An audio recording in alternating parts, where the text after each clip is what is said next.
Isang masayang pagbati na may ngiti sa aking mga labi. Naghahanap ba kayo ng makakatuwang sa pagre-review ng inyong anak? Meron yan sa DepEd. Ang ETUlay online tutorial ay libre at handog ng ating kagawaran sa pangunguna ng OUA ICTS EdTech.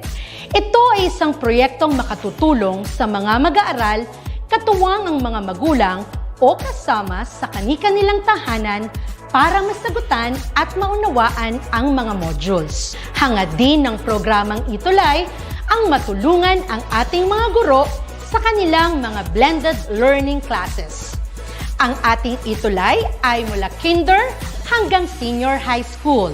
Bukod sa academics, meron din tayong mga special programs gaya ng All is Wellness, Reading and Math Remediation, Storytelling, Mommy Tech Talks, Classes sa Gramatika, Speech Class, Financial Literacy, at marami pang iba.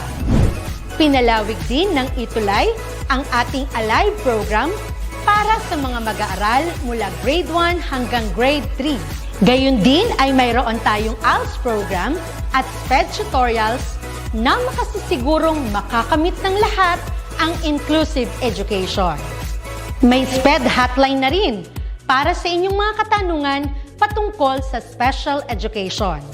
Kaya, subaybayan mula Lunes hanggang Biyernes, mula 9 ng umaga hanggang 7 ng gabi ang ating ETUlay.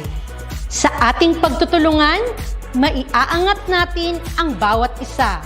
Ating itutulay ang pagkatuto upang di mapigil ang pag-aaral ng kabataang Pilipino. Itulay natin ito, sulong edukalidad.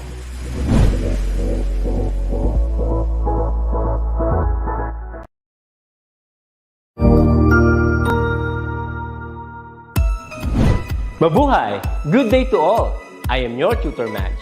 Welcome to ETUlay, a free online tutorial, an initiative of the Department of Education, Information and Communications Technology Service, Educational Technology Unit, ICTS EdTech. This program is aimed at helping and assisting learners from kindergarten, senior high school, ALS, Alive, and SPED learners. Aside from answering the modules, the ETUlay is offering programs which you will surely look forward to. Together with our parents and teachers, the ETUlay will bridge the gaps where difficulty and ease meet in learning new knowledge and skills. So, let us prepare our modules, pen and paper. Ready your mind to see and hear worthwhile and interesting lessons. Let us now study and learn, together with our volunteer online tutors. Tara na!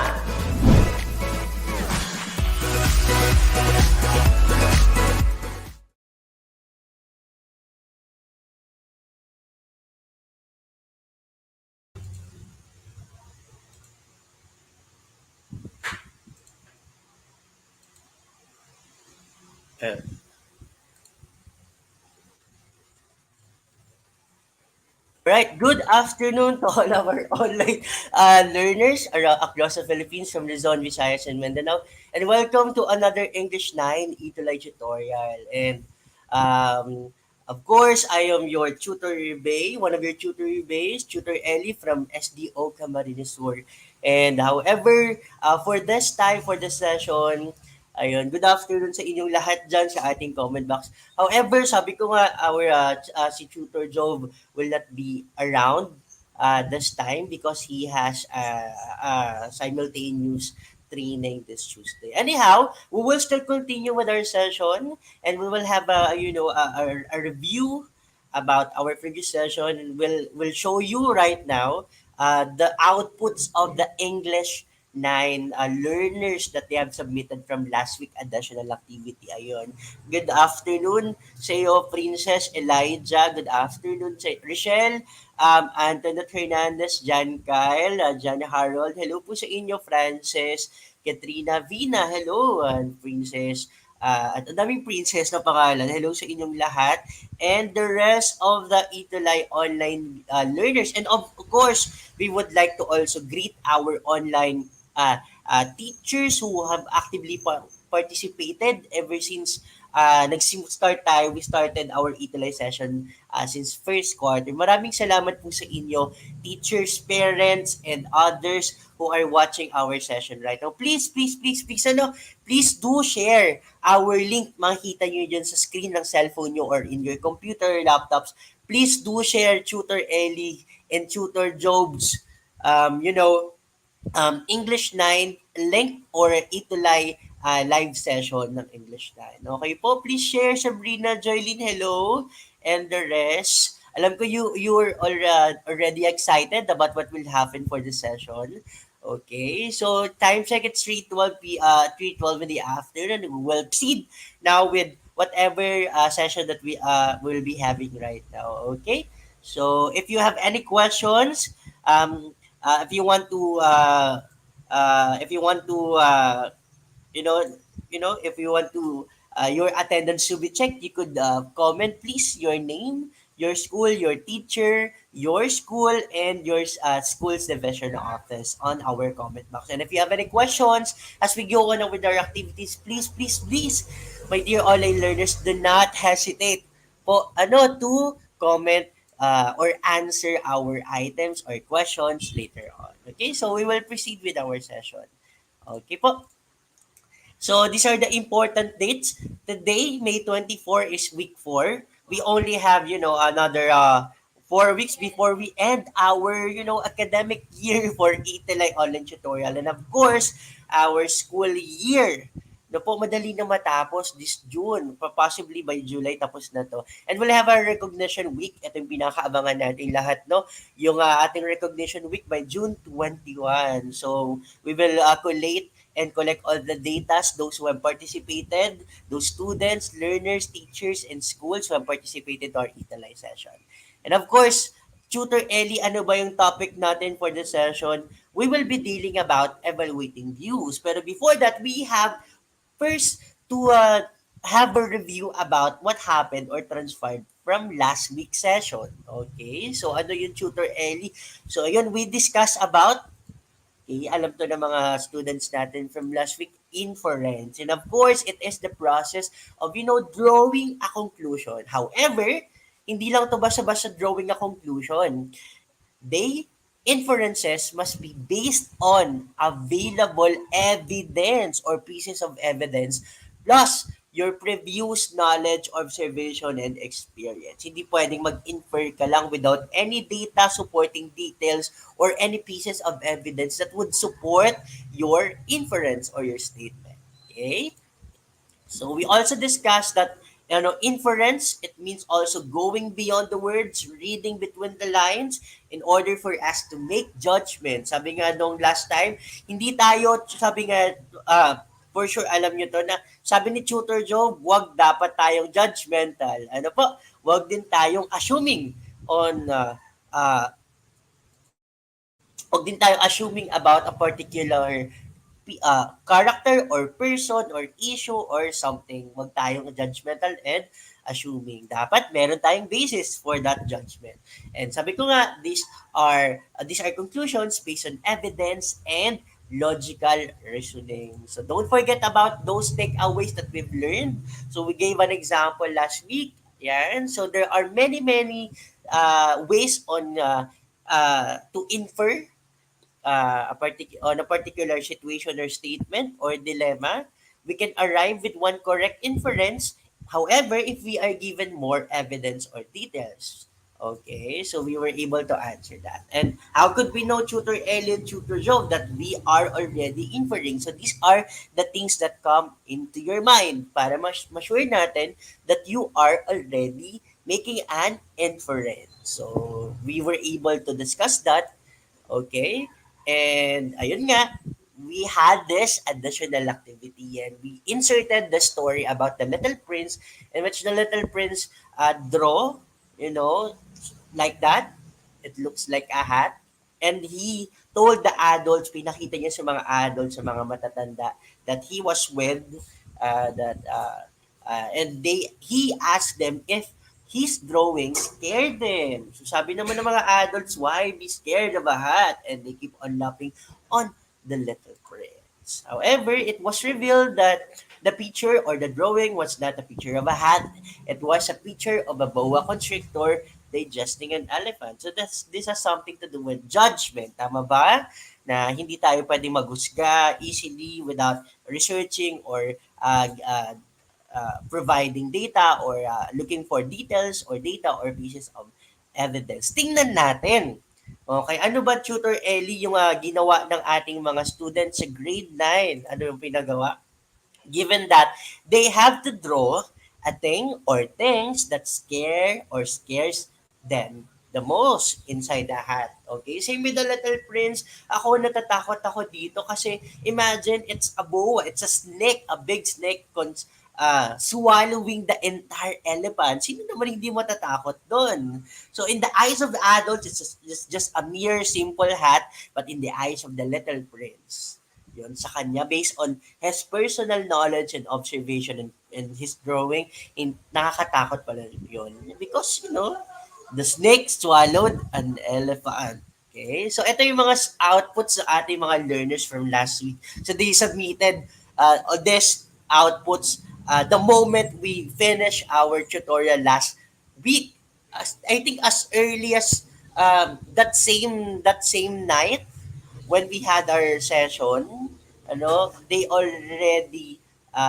did already submit an output. So imagine they're fast when it comes to drawing. And yan, sabi nila dito they're scared of their mother and they put justification naman. They didn't just kanina tong output natin from Marian Velasco Taguba.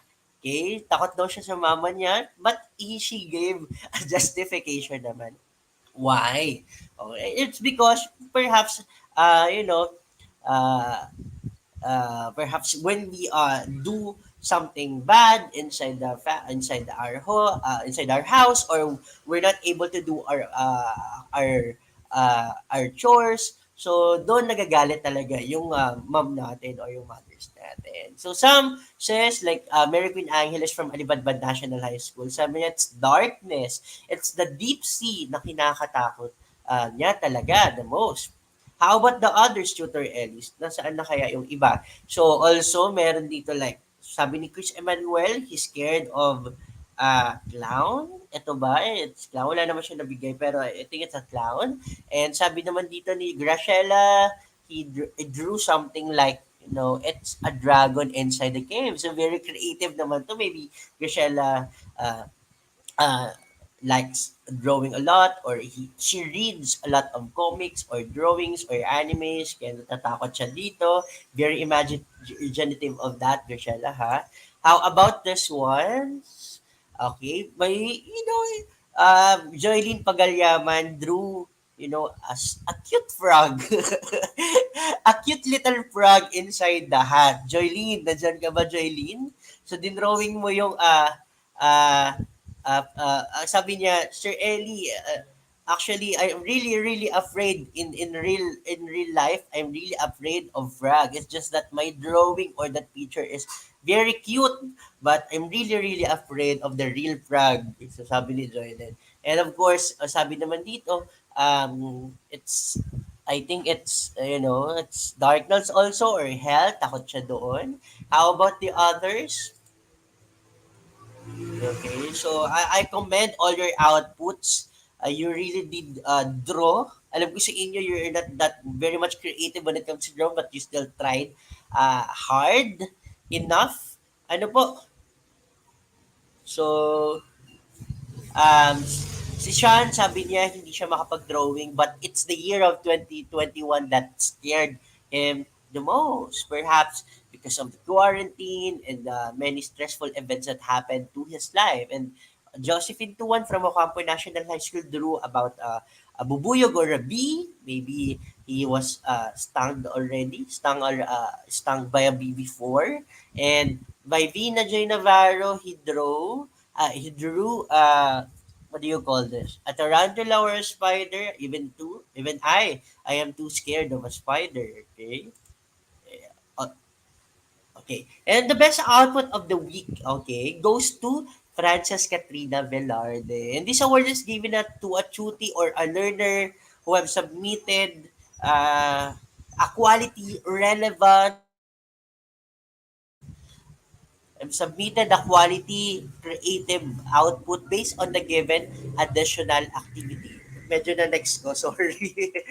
Excited si Tutor Ellie dito. Okay, so congratulations Francis Katrina Velardo. Sabi niya, what scares her the most is his family, her family will eventually die because for her, they are the most important uh, thing in her life. And that's true for all, I guess. Okay, our family as it's the core of our life, and it's very very important. So I would like to congratulate Frances for having the best output of the week. Pero don't worry, my dear online learners. Every single week we give this award. So give your best shot, be creative, and make sure it's related to the instruction that were given by the tutors, Tutor Ellen, Tutor Joe. How about here one? We have the engaged tutees of the week. They are the tutees or learners who have shown active engagement or participation during the live session. And we have John Kyle Brandes from SDO, Camarines Sur, Ocampo National High School. Congratulations, John Kyle. We also have Precious Joy Labayug from San Mariano, National High School, SDO Isabela. Okay po. So ito yung mga students na they really participated well, and they engaged a lot. They answered enough activities or items. They answered some questions. So nakikita talaga namin yun. We were able to tally those comments and answers of yours. So if you're not that very much participative in our Tuesday sessions, you will not you will have no chance of being recognized as one of the engaged duties of the week. Of course. Sino pa kaya Tutor Ellie dito? Okay, we have also Maflor Ancheta from San Mariana National High School. So nakita ko yung mga comments ni Maflor. And of course, Frances Katrina Velarde from San Mariana National High School. Congratulations to all of you engaged duties of the week. How about our teachers of the week who have shown utmost support, encouragement, and appreciation to our live session? Last week, we have Miss Jessa O. Santa Ana from Ocampo National High School. Okay, and we have Miss Marnelli Mauricio from San Mariano National High School. Bakit kaya lagi sila? Because they are the ones who participated talaga during our live session. So kayo from other schools, huwag kayo magtampo. We just base this on data, on given data. Hindi kami pwedeng magtsampa dito or we judge easily. We base this on given data. So please, please, please, please, my dear online learners, teachers, and to the schools, and to those who are watching, please, please, please keep on supporting us and participating on our Tuesday tutorial session. Okay? Masyado medyo, it's a bit too long yung ating introduction and our recognition. Okay, so mabilisan na lang natin. And of course, our schools of the week, engaged schools of the week goes to again, Ocampo National High School and San Mariano National School. Congratulations to your respective SDOs po and regions. Congratulations. Alright, so we'll be now move to evaluating views, which is our quarter 4 week 4 topic. So ano kaya ito? So these are the references wherein we base our concepts, our presentations. Okay, so it came from SDO Navotas and Region 9 Zamboanga Peninsula core or modules. Okay, so these are the objectives. Review basic concepts needed in evaluating these ideas. Recognize the importance of soundness and factualness of ideas. Napaka-importante ito. In providing judgment of daily real life situations. And of course, uh, hoping that you will evaluate logically the ideas presented in the given textual and or non-textual material. So let's proceed. So those are our objectives. So in our first activity, ayan na, my dear online learners, ha, para makabawi kayo. So yan, you just have to put fair if the action is reasonable and unfair if it is not. O ganun lang ka-basic ha. You also have to put the number, okay? Right, fair, or unfair. So, we will have statements or situations here. Let's see, Tutor Ellie. Ano ba yan? Okay, listen carefully. In a supermarket queue, 40 people, including you and your family, so you're lining up for an hour already. Ang tagal naman, Tutor Ellie. O naranasan ko din ito. Kayo ba naranasan nyo din to? Okay, 40 people lining up for an hour. Then an old woman in her 70s came and was let by the cashier to be next in line. Is it fair or unfair, my dear online learners? So sabi ni Crystal Restaurant, Shia Ruve, and Hannah also, they said, they answered that it's fair, Tutor Ellie. Okay, it's fair. Bakit kaya fair? Could you please also cite or comment your reason or your ideas? Why do you think it's fair? Okay, they all say it's fair. Queenie also said it's fair. Cite also your reason pala why do you think it's fair or unfair. Okay, so it's fair for you that an old woman in her 70s came and she was prioritized by the supermarket cashier. So it's fair. So sabi dito ni uh, Shia, fair po tutor early because she is already a senior citizen. Okay, senior citizen. Okay. Yes, it's because the old woman is a priority. Correct. Because we have a legal basis for that. Senior citizen, they have the privilege to be prioritized in a line, whether it's in the market or in the drugstore or wherever. Okay, kasi matatanda na sila. However, what if we change the case? She had 4 large carts of goods. Do you think it's still fair? Or do you think it's already unfair? Papaunahin natin yung matanda. Or hindi kasi yun. She had 4 large carts of goods. Do you think it's still fair, my dear online learners? O sabi ni Grishela, because she's not that strong. Mm-hmm. Still fair, okay? Still fair, Shooter Ellie, because she's still a senior citizen. It's a privilege, Shooter Ellie. Okay, that's your view. She's old and it's difficult to stand for long, especially in the for elders. Tama naman sabi ni Isan Tabasan. Okay, so most of you answered that they are, that this situation is fair. How about this one? Your mom came home carrying a bag of groceries. Your younger brother was called to first pick whatever he wanted to have before you because as what your mom says, he is the bunso. He is the bunso. Do you think, grade 9, do you think this is fair or unfair and cite your reasons? Sabi Crystalline, agad-agad, she commented, Tutor Ellie, it's unfair. Why do you think it's unfair, Ma Flor and Ashley, Vina? All of them actually answered, no. Precious Joy Labayog said, it's fair. Oh, fair naman daw, sabi ni Precious. Why do you think, Precious, it's fair? And the others, why do you think it's unfair? Mhm. Hello, Antoinette from Buhangin National High School, SDO Bulacan. Yan. Parang minsan na lang nakakita ng students dito from SDO Bulacan. Hello, learners from SDO Bulacan, especially from Buhangin National High School. Looking forward for your comments and participation. So sabi ni okay, ma'am. Marnelli, noted po, Ma'am Marnelli. Noted po. Thank you po. Thank you for that. I will edit that and revise by next time. Thank you for the correction. Okay, so it's unfair. Unfair. Why do you think it's unfair? Bakit?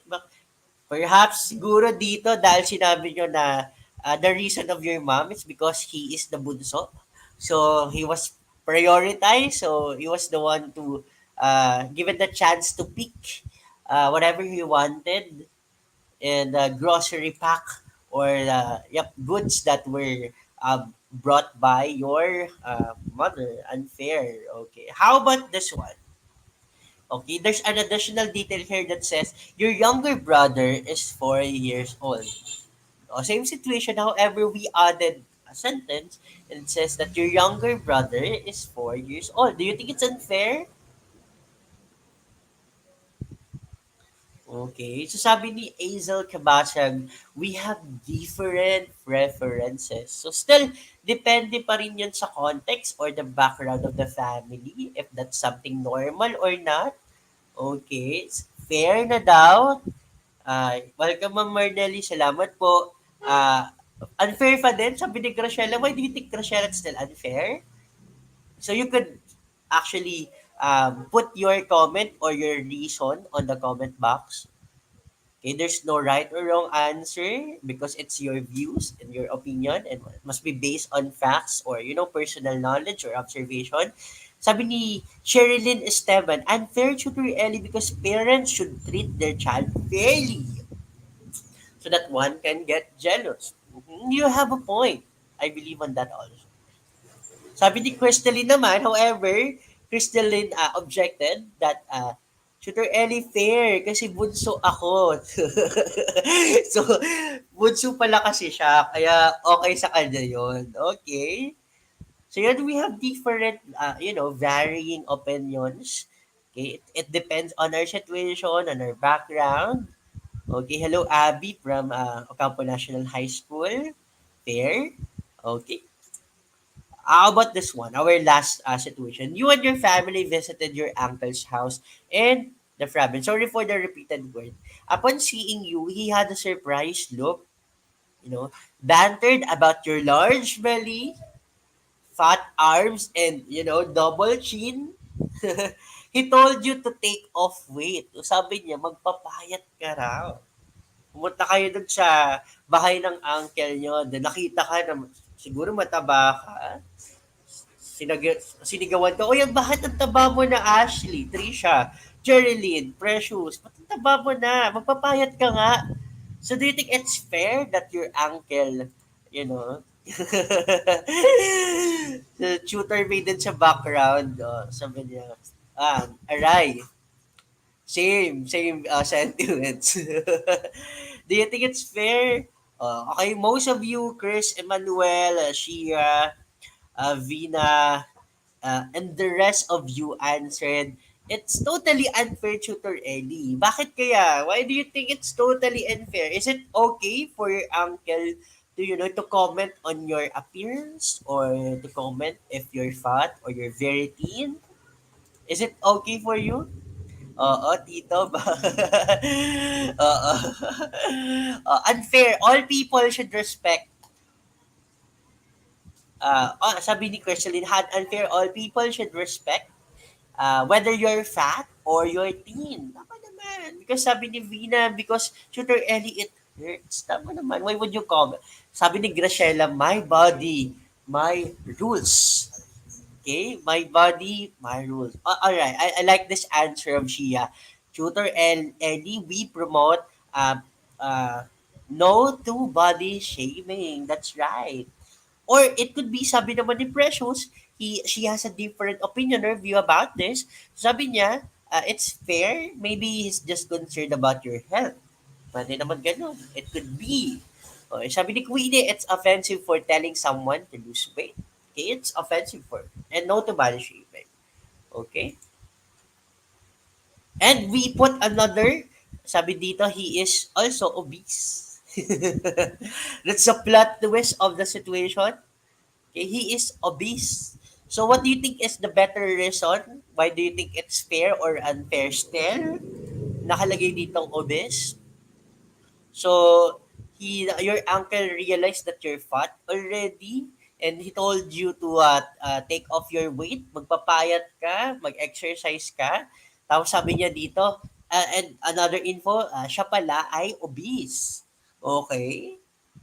It's still unfair pa din po, Tutor Ellie, because Tutor Ellie, okay, no to body shaming also. And because, how could you say something or comment on someone about a particular, about his or her appearance if you yourself, you have the same too. Diba? It's very ironic. Mm. Sabi ni Tutor May dito, maybe it's fair if it's done privately. But if your uncle publicly, humiliated you or publicly shouted at you that you're fat already, magpapayat ka na, Antoinette, Vina. So, princess, ayun. We must care for our health. That's the bottom line, man. We must care for our health. Yeah, okay. Most of us would argue that those events are really unfair and they do happen in reality. So unfairness really do exist in our world. Do you believe in that? Unfairness really do exist in our world. So there are actually unfairness uh, really happens. It does happen. Okay? When we say unfairness, this is the lack of equality or justice. Okay? And did you know, this is just a trivia, Philippines is one of the most unfair societies on the planet. And this is not my opinion. This is based on this data from a global wealth report in 2020 conducted by the Research Institute of Credit Suisse. Okay, so bakit kaya nasabi niya na Philippines is one of the most unfair societies on the planet? Imagine nyo, in the eyes of the world, we are unfair. We are one of the most, our country is one of the most, hindi lang siya unfair, but one of the most unfair societies on the planet. Bakit kaya ganon? We are labeled such as that. Let's see. So in terms of income daw kasi, 89% of us, imagine nyo ha, 108 million Filipinos based on an updated data, hindi na tayo 104, sabi ni Catriona, we are already 108, perhaps 9 na siguro million, and 89% of that 108 million, they earn under 500,000 per year or, specifically less than 10,000 per month. Imagine 89% of that 108 million, ilan kaya yun? Perhaps nasa 80 million or 90 million siguro ang mga Pilipino who are earning 10,000 less per month. Imagine nyo, 10,000 per month. Grabe. So, out of that, 100%, only around 10% earn between 500,000. So, perhaps this is more than, let's say, 20,000 above, up to 416,000 a month. So, yan, 10% lang ng Pilipino ang may ganong kakayahan na may, ang income nila per month ay nasa, 50,000, 100,000, 200,000. 0.7%. Ilan kaya yun ng 108 million? Compute nyo nga, may mathematics tayo dito. Okay? 108 million times 0.7%. Oh, okay. Ilan kaya? Or 0.07. They earn between 5 million and 50 million. So, kita nyo, and because of that, we are labeled. Imagine, napakarami ng mga mahihirap sa Pilipinas. That's why we are labeled as one of the most unfair. Bakit ang taas ng mga taong mahihirap sa Pilipinas based on their income? See? And how did the Philippines become a society so severely imbalanced? So this is according to a data also. It was designed that way by the narrow elite who write our laws. The law and the many regulations that govern businesses were purposely written to favor big business and eliminate competition. This data came from Andrew J. Masigan, who is a Filipino economist. So yun pala, no? Tama naman, no? So yung mga mayayaman, sila yung nagko-control ng ating mga batas. So nagfi-favor sa kanila yung mga papagawa nila mga subdivision, yung papagawa nilang mga business, no? Especially when they run in politics, connected yan doon. Okay? So sila yung namamahala ng lahat because they have a firm power because they're in the position. So, yun, pati yung business nila, ini-involve nila dun sa trabaho nila. Which, in some way, kapag inuna nila yung business nila o yung sarili nila, there are a lot of Filipinos that will be affected of that decision. It's a very, very selfish decision. Ano po? So, ayun. So, we are talking about evaluation. So, a while ago, you have given in your comment box some of your evaluations or personal, your reasons. And when we talk about evaluation, we determine the value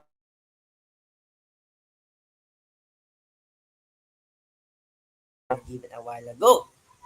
It helps us understand the worth, quality, significance, amount, degree of or condition of any intervention desired to tackle a societal or a social problem.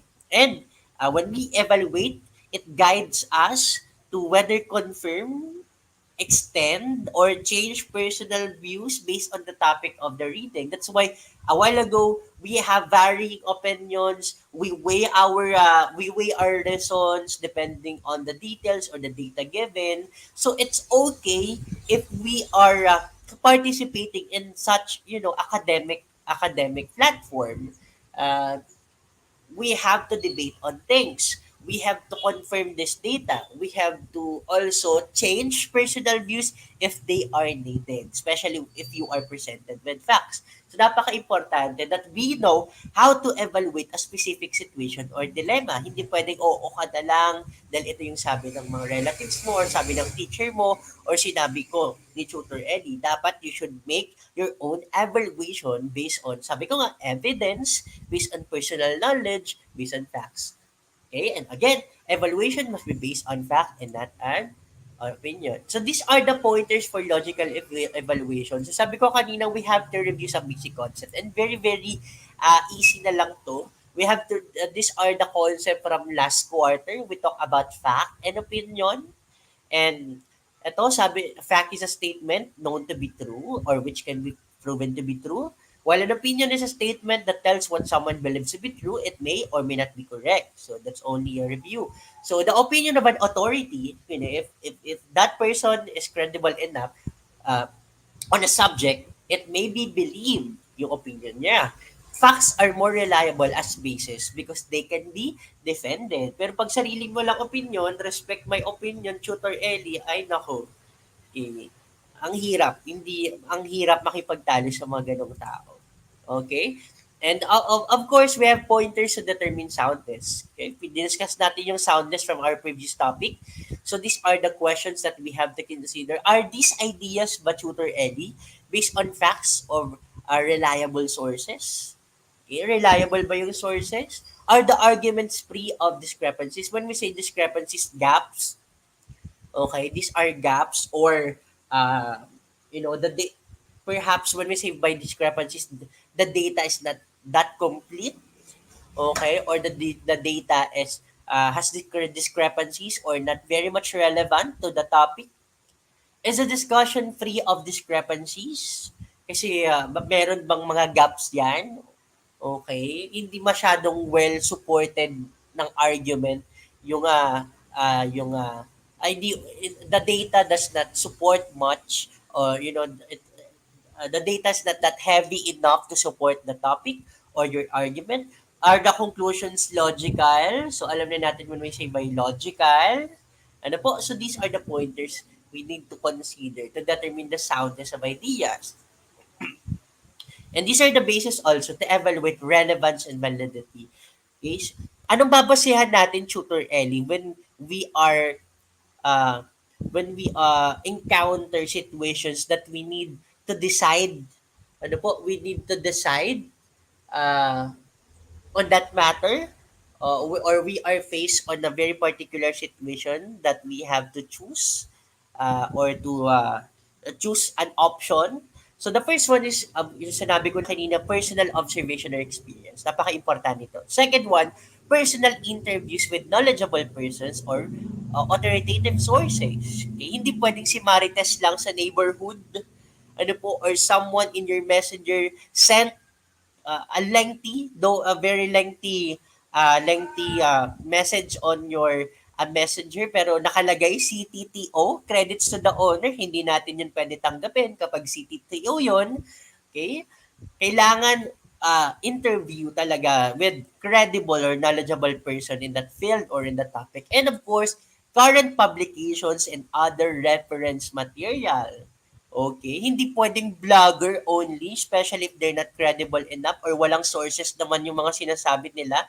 Current publications, meaning dito, yung ating media, um, whether local or international media, they could be a source of information that are valid and make sure those material are could be verified from different sources para ma-sure talaga natin na reliable yon. So, hindi pwedeng, again, your personal observation, pwede yon, pero hindi lang pwede sa'yo. Dapat meron yan kaangkla. There is, it is also anchored on other opinions based on facts and current publications that would support your argument or your evaluation.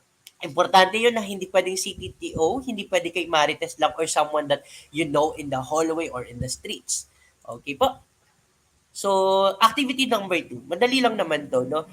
We Filipinos are fond of family gatherings. Tama ba, my dear online learners? Family gatherings. Okay. Okay. Vina, Antoinette, Jan Kyle, Queenie, nakapag-family reunion na ba kayo before? Have you had your family reunions before or hindi pa? Let's try to see your, let's try to have a survey here. Nagka-family reunion na ba kayo before? So that I could know. Sabi ni Antoinette, yes. Tutor Ellie, oo naman po. Sabi ni Frances, okay. So alam natin yan, Princess Frances. Princess Riza last year daw. Chris, Micaela, so last year, yes daw. So alam naman natin, as Filipinos, we're fan of family gatherings. Especially Christmas, it's Christmas or New Year, or there's a relative has uh, celebrating his or her birthday. These are gatherings are great times to bond with our cousins and relatives. Imagine being in the middle of a family reunion with a table of staples, may mga pagkain such as spaghetti, pansit, lumpia. How about you online learners? Ano yung mga hinahanda nyo during family gathering? Gusto ko makita, gusto ko malaman kung meron, kung alam ko ba yon, kung masarap ba yon. I wanted to know ano yung mga handa nyo during family gatherings. Maybe those are native. I want to know something about your native delicacies. However, as we grow older, my dear online learners, we start to hear our relatives' unsolicited opinions. Ano kaya to, Tutor Ellie, mga unsolicited opinions na to ng ating mga relative when we um, encountered them during family reunion. Sabi dito, hi Sir Jester, hello. Yung ating tutor, original tutor ng English 9. Hello tutor, Jester. So yun, so sabi nila it's gram, carbonara, spaghetti, Shanghai, tutor Ellie, adobo. Adobo. Salad cake, Shanghai cake. Nakakagutom naman. It's 3 in the afternoon. Bibingka po. Okay, so ayun, we start to hear our relatives unsolicited opinions. Okay, so identify what kind of Filipino trait during family reunion is manifested in the following statements or conversation, and justify, my dear online learners, if they are good or not. So for sure, ito yung mga bagay na naririnig natin during family reunion, and of course, for sure you will agree. The first one, okay. So, Tito Juan, madali lang kasi work ko. Di nagkita-kita sila during family reunion. Sabi ng tito na isa, your uncle. So, madali lang kasi work ko as secretary of the CEO. Kaka-promote ko lang last month. Then, here's your tito number 2, responding, oh really, I will be promoted also next week. Next week as head of the communication department of our company. We could buy another house. What Filipino trait or is demonstrated in this conversation? Tungkol kaya to saan? Tingnan natin yung we'll try to review our instruction. Okay? Napindot ko na tuloy. Yeah. Identify what kind of Filipino trait during family reunion is manifested in the following statements. Okay, what kind of Filipino trait during family reunion is manifested in the following statement, and justify if they are good or not. So sabi dito na nabigay ko na bragging about achievement. Do you think bragging about achievement is good or not? Yep, Shia and Michaela, the two titos or uncles talk about work. Okay. Ito naman, it's about work. Do you think bragging about achievements? Okay, ako, ganito ako. Secretary na ako, na-promote ako ngayon. Ako, ang galing ng dami ko ng awards ngayon. Do you think it's good or not? And what do you think the reasons are behind your answer? Azel, achievement is good, Tutor Ellie. Achievement is good. Okay. Sabi naman ni Sherilyn, it's not. Sabi ni Martian, it's good. Michaela, it's good. Okay. Mm-hmm. It's good. With a question mark, Princess Elijah. Okay. John Kyle Brandes bragging about achievement. I think it's good. Good pero depende po sa tao. Tama naman. It depends on how those achievements were delivered, 'di ba? Kung ganito naman yung pakasabi, like Ermeline, let's say Ashley, nakita tayo family reunion. Madali lang yung work ko. Kaka-promote ko lang last month. Then sabi naman isa, talaga, ako nga, I will be promoted then next week as head of the, makakabili na kami ng bahay. 'Di ba? It still depends on how it is delivered. So not good, it's good. And okay lang naman yun kasi family reunion daw. That's a blessing. Dapat thankful po. So it's okay ang bragging about achievements. And it would not be good kapag mayabang ka na talaga na gusto mo nakikipag-compete ka. Naririnig nyo ba to during family reunion? Yung ganitong klase ng usapan na parang nagyayabangan ng achievement? Naririnig nyo ba to during family reunions? I see. Okay. Okay. It's not good, Shooter Ellie, kapag nagyayabangan na. It's okay. As kung very humble naman, Shooter Ellie, why not? Okay lang naman yon kasi we're family. So yun, we have different perspective. How about ito? Ito yung one of the famous statement of mga tita nating Marites every time we go to family reunion. For sure, narinig nyo na din to, dear online learners, kailan ka na mag-aasawa? Have you heard of this already? Kailan ka na mag-aasawa? Ay hindi nyo pa to narinig. Perhaps hindi sa inyo. It's not directed towards you because you're still so young. Pero for sure you have heard of this in your older relatives. Sabihin sila, kailan ka na mag-aasawa? Kailan ka na mag-aanak? Diba? Do you think it's good or not? And this is something to do about pressuring to get married at a certain age. Okay, it's okay ba to pressure someone to get married? Like, mag-asawa ka na. We believe it's not. Okay, it's not good. Ano bang pakialam mo kung mag-aasawa ako or hindi? Hindi pwedeng ganun na papakialaman natin yung buhay ng ibang tao. Not. That's not good. Okay? Tama. Okay? Not good po, tutor. Alright. So, we have the same answers. We agree at least common. How about this? Cousin 1, what's your course? The second cousin, it's education. Ha? Teacher, dapat nag-engineer ka na lang, sayang ka. Grabe, no? Parang they belittle the teaching profession as somewhat, they belittle the teaching profession. And they think that being an engineer or a doctor or, a pilot is better than a teacher. It's not good. Tama naman. It's not good. It's never good. And this has something to do about dictating how family members should live their lives. Okay? Sabi ni Crystalline Acera, I think this is our hashtag for this afternoon pala desisyon. Mga pala desisyon. Hindi pwede mga ganon. It's not good na hindi lang kayo don't copy this kind of, Filipino trait that we are deciding on other people's life. Okay?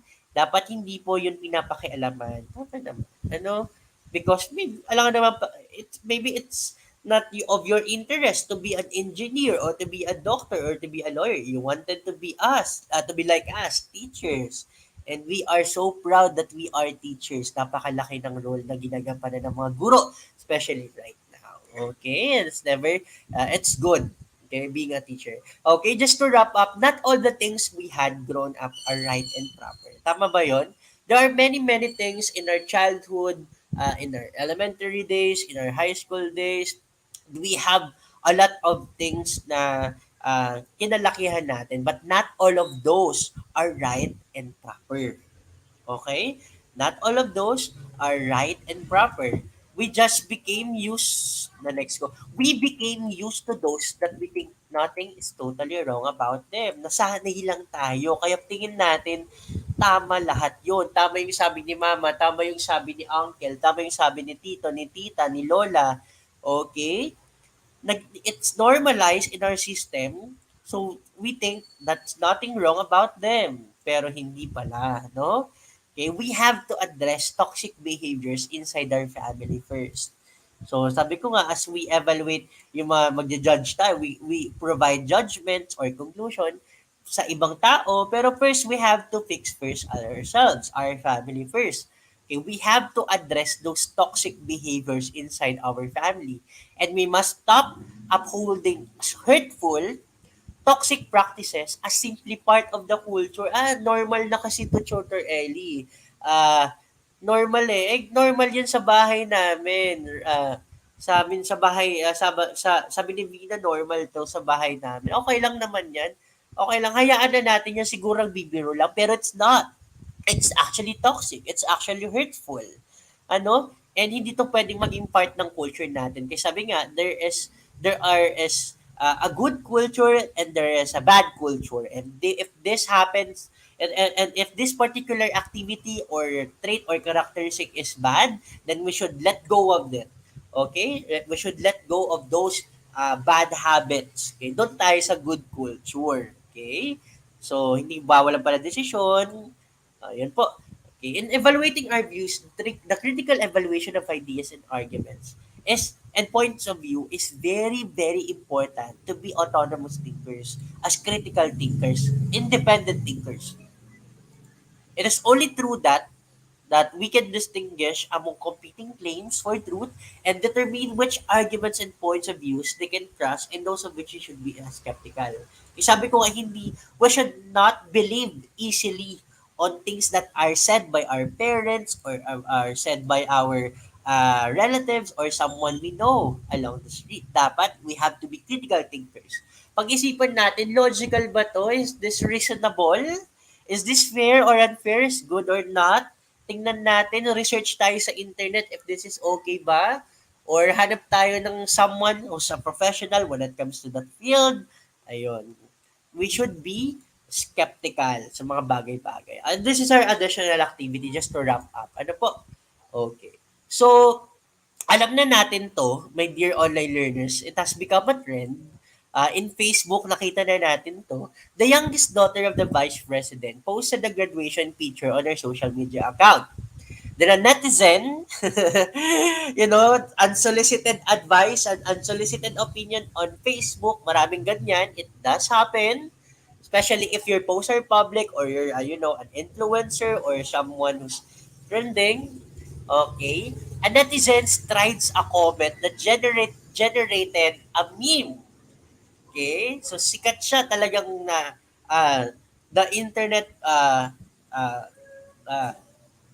has been the internet broke down because of this. Okay, and you have to evaluate the comment. This is your assignment. It could be either through a video or through a video or through an explanation, written explanation or statement or verbal. It's up to you. You have to be creative when it comes to that. So sabi doon sa comment, so yeah, I get it. Gagraduate ang anak. But the point is, need pa bang picturean?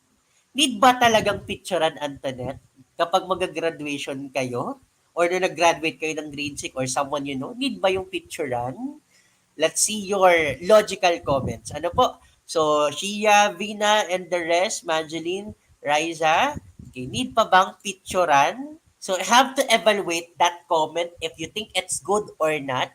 And what's your basis for that reason? Ano? So, I think this is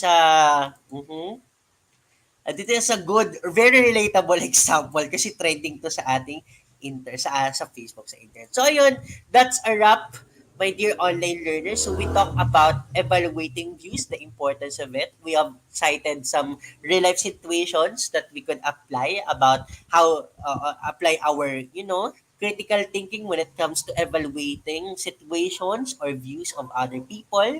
So ayun, I hope you were able to learn a lot from our picture. Ayun, yung assignment need yun picturean, that's final. Balik pala natin.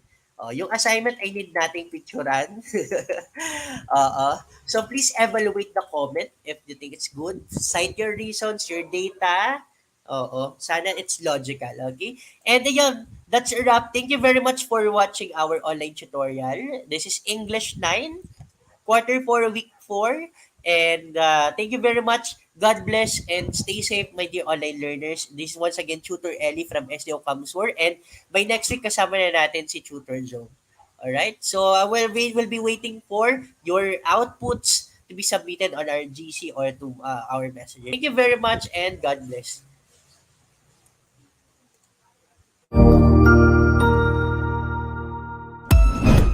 Ang husay naman! Natapos mo ang iyong tutorial session kasama ang iyong mahusay na ETUlay tutor. May bago ka bang natutuhan? I-share na yan gamit ang hashtag #ETUlayLevelUp. Huwag aalis ha dahil may susunod pang programa na pwede mo ring panoorin at salihan dahil naghihintay na ang iyong mga tutors. Happy learning dito sa ETUlay!